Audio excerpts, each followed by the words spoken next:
बिस्मिल्लाहिर्रहमानिर्रहीम। अस्सलामुअलैकुम फ्रेंड्स, आज के सऊदी अरब के ताज़ा तरीन गोल्ड रेट्स के साथ मैं आपकी खिदमत में हाजिर हूँ।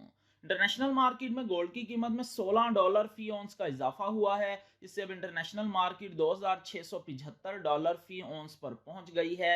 सऊदी अरब में भी गोल्ड की कीमत में इजाफा देखने में आया है। दोस्तों, मैं यहाँ पर आपको बताता चलूं कि सऊदी अरब में गोल्ड ज्वेलरी परचेज करने पर 15% वैट, जबकि 24 कैरेट खालिस गोल्ड परचेज करने पर किसी तरह का कोई वैट पे नहीं करना पड़ता। और ये जो मैं रेट आपको बताने लगा हूँ, इनमें वैट शामिल नहीं है। VAT is not included in these rates.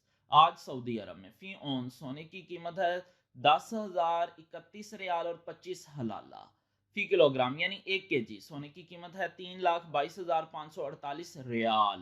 18 carat gold की फी ग्राम कीमत है 241 रियाल 91 हलाला। 18 कैरेट गोल्ड की फी 10 ग्राम कीमत है 2,419 रियाल 11 हलाला।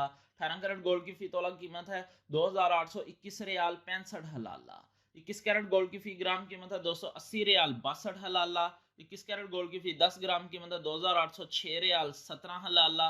21 कैरेट गोल्ड की फी तोला कीमत है 3,273 रियाल 12 हलाला। 22 कैरेट गोल्ड की फी ग्राम कीमत है 295 रियाल 65 हलाला। 22 कैरेट गोल्ड की फी 10 ग्राम कीमत है 2,956 रियाल 48 हलाला। 22 कैरेट गोल्ड की फी तोला कीमत है 3,448 रियाल 43 हलाला। 24 कैरेट गोल्ड की फी ग्राम कीमत है 322 रियाल 55 हलाला। 24 कैरेट गोल्ड की फी 10 ग्राम कीमत है 3,225 रियाल 48 हलाला। 24 कैरेट गोल्ड की फी तोला कीमत है 3,762 रियाल 20 हलाला। 3,762 रियाल और 20 हलाला 24 कैरेट गोल्ड की फी तोला कीमत है आज सऊदी अरब में। मिलते हैं इंशाल्लाह अगली वीडियो में। टिल देन अल्लाह हाफिज।